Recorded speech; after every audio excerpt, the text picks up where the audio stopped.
Hello tout le monde, bienvenue sur la chaîne de la Bex Team. Aujourd'hui c'est encore un match de rugby et c'est pas n'importe quel match puisque c'est la France qui va affronter le Canada les années 100. Toujours quelques petites anecdotes de rugby et toujours le match en version rugby, jeu vidéo forcément, avec le jeu Rugby 15. On est parti, donc on est le jeudi, enfin je tourne cette vidéo le jeudi en tout cas, et ce soir à 20h55, 20h50 à peu près, la France affrontera le Canada pour le troisième match de poule de la France après avoir battu l'Italie, après avoir battu la Roumanie avec quelques difficultés. On attendait mieux l'équipe de France quand même. Le Canada qui va montrer une équipe assez résistante puisqu'ils ont montré plus de résistance que l'Italie. Certains disent même qu'ils méritaient de gagner face à l'Italie et on verra ce que ça donne. C'est ce soir. Vous trouvez aussi le match Pays de Galles-Fidji sur la chaîne Mister GX. Quand il y a deux matchs, le deuxième match, oh là, il a intercepté. Il a intercepté. Le deuxième match est sur la chaîne Mister GX et le plus beau forcément sur la chaîne. Oh là, j'ai fait n'importe quoi.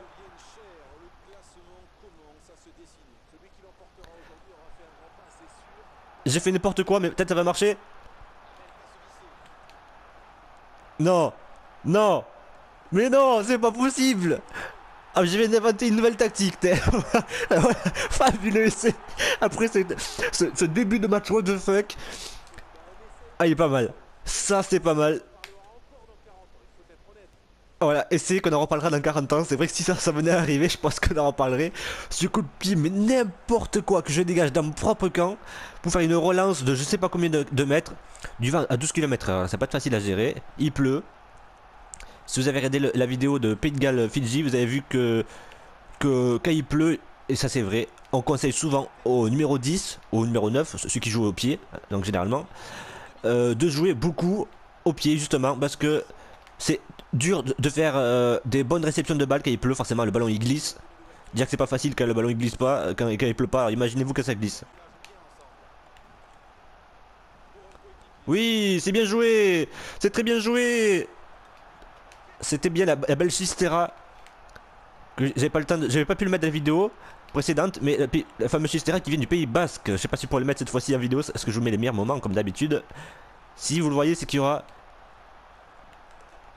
quelque chose qui va se passer dans cette action. Peut-être la contre-attaque des Canadiens. C'est là de ça qui va se passer. Attention, numéro 3. Oh là, ben vous le verrez pas parce que là je joue comme une carotte. Ce moment-là, vous le verrez pas. Allez.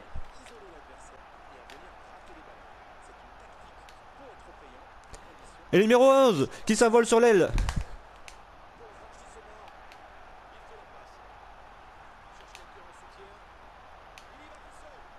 Et oui, c'est formidablement bien joué. Et le cadeau pour le numéro 12. Et il est beau, c'est tout en passe. C'est ça que, à la base, on dit il y a un jeu à la française. Et c'est ça, le jeu à la française, c'est le jeu à un toucher de balle, à une passe. On joue, on percute. Et au moment où on percute, on donne la passe à l'adversaire. Et puis on joue sur les ailes aussi. C'est ça le jeu à la française, c'est le jeu en passe. Et c'est ça, j'avoue que j'étais très déçu. Je pense beaucoup été déçu du jeu qui n'est pas du tout à la française, tout simplement. Le rugby français est basé sur le jeu à la main. On n'a pas l'habitude de jouer au pied, on n'a pas l'habitude de... On va plutôt en pénal touche que tenter les pénalités. Et on a beaucoup tenté les pénalités. Et en plus on a loupé. Face à l'Italie, face à la Roumanie, on a eu quelques loupés. Mais c'est un peu trop. Et numéro 2 encore. Et encore un essai pour l'équipe de France. Encore un essai étouffé pour le talonneur de l'équipe de France. Qui sera sûrement Dimitri Sazeski ou Guillaume Guirado. L'ancien catalan ou le joueur du Racing Métro si je ne me trompe pas. 22... 21. Pourquoi je dis 22 moi? Voilà. 20 minutes de jeu, 20 points pour la France. On espère que ça sera comme ça ce soir. Pour la France face aux Canadiens. Oh, il y en a avant. Il y en a avant. Mais vous savez ce que je vous dis. Toujours. Il ne siffle pas les en avant de ce jeu. Je ne sais pas pourquoi. Ça, c'est un bug qui va falloir qu'il règle. Ouh, et le plaquage numéro 5 pile dans les jambes. À peine il a reçu le ballon. Ah, il n'y a personne. Allez, au sol. Le numéro 9, français qui plaque le demi de mêlée. Qui sera sûrement Morgan Parra, peut-être numéro 7, qui s'envole, entre guillemets, la percussion. Sûrement du capitaine tiré du sautoir. Puis après pour le numéro 2, encore peut-être pour le deuxième essai du numéro 2, le talonneur français, oui. 26, les profs canadiens, ils prennent tollé. Je joue au niveau difficile, je joue au même niveau que les autres équipes. Les Canadiens sont montés de niveau 67, les statistiques de niveau 67, les Français de niveau 88 ou 87 si je ne me trompe pas. En tout cas, une des meilleures équipes du jeu. La meilleure c'est Nouvelle-Zélande, je l'ai déjà dit. Après il y a l'Afrique du Sud, l'Australie. Et puis il y a l'équipe de France qui est notée, donc quatrième meilleure équipe du jeu. Et au classement mondial, je crois que la France est d'ailleurs quatrième, je crois si je me trompe pas. Au classement de l'IRB, l'International Rugby. Je sais pas ce que ça veut dire.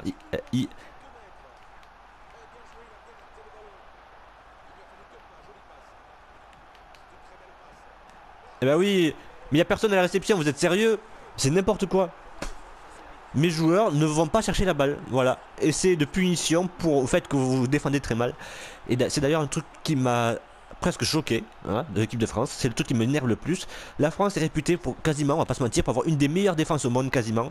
On est réputé pour avoir une très très bonne défense. On a été très bon en mêlée.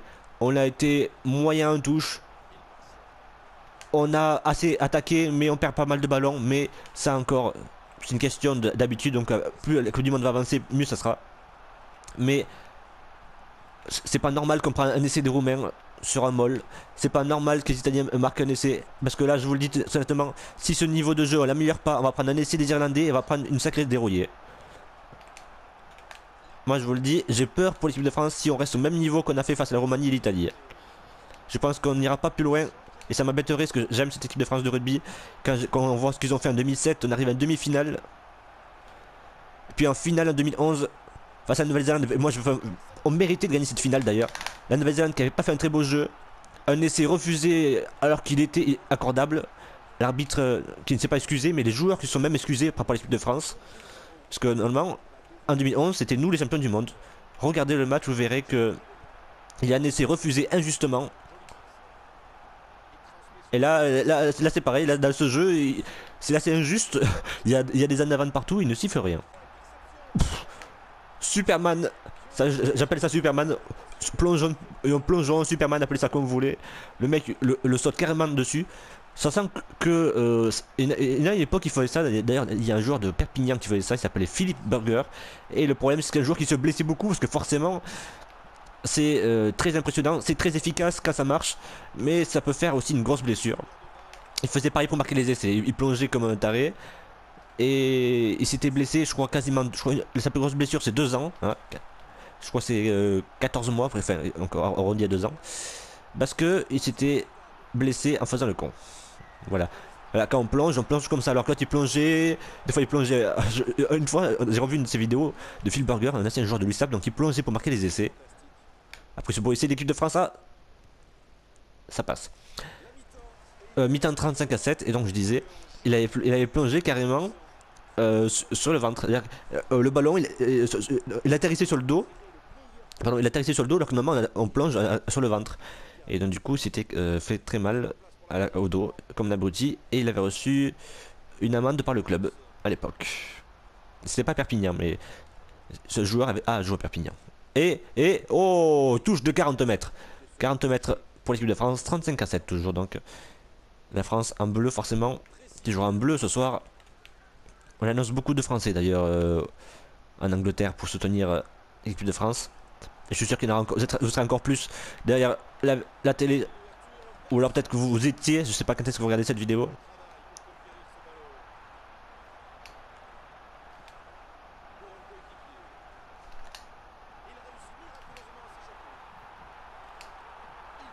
Oh bien.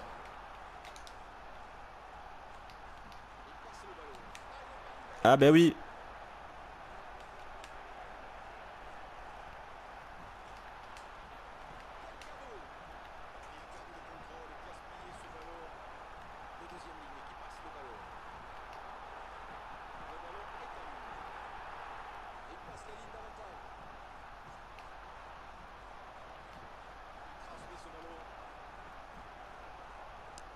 Ça avance.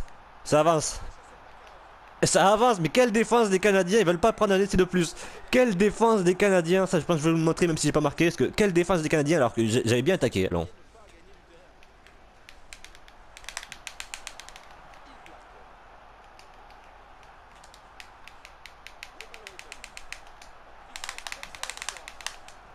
C'est bien, c'est bien. Allez.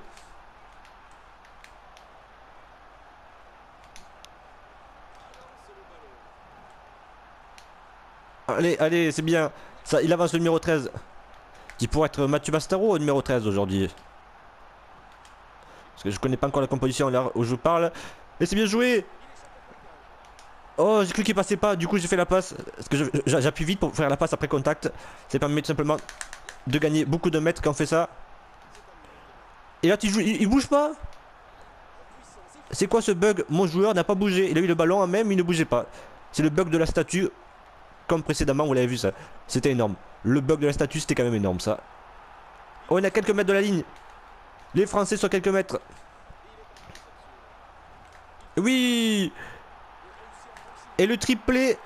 Troisième essai du match du numéro 2, du talonneur de l'équipe de France, qui aura beaucoup de boulot si jamais il pleut. Parce que c'est pas facile de faire des belles touches quand il pleut. Hein. Et ça passe. Et ça passe. 6 transformations réussies sur 6. 42 points marqués. On rêverait d'avoir ce score ce soir. Hein. Je pense que si on a ce score, on pourra dire que l'équipe de France sera enfin au niveau qu'on attendait de.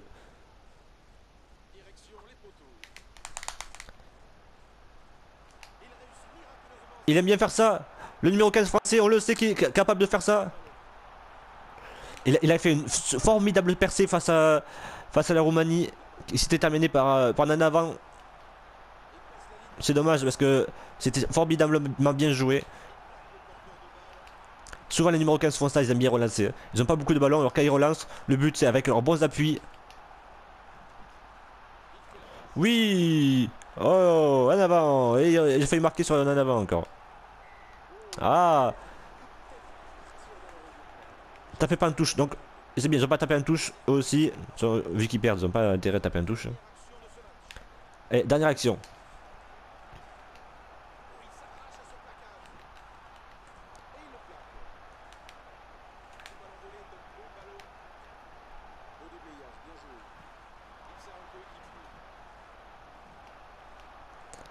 C'est bien, ça va ce côté français.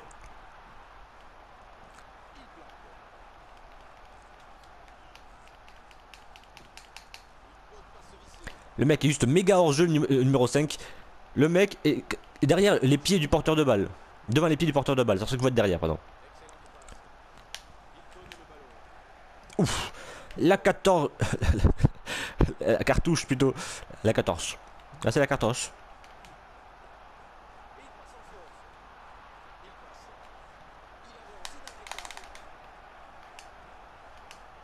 C'est bien. On est arrivé dans les 22. Et une nouvelle faute. Mêlée.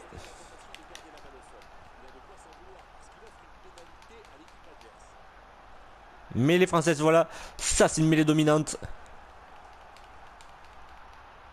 On récupérera pas le ballon. On récupérera pas, dommage.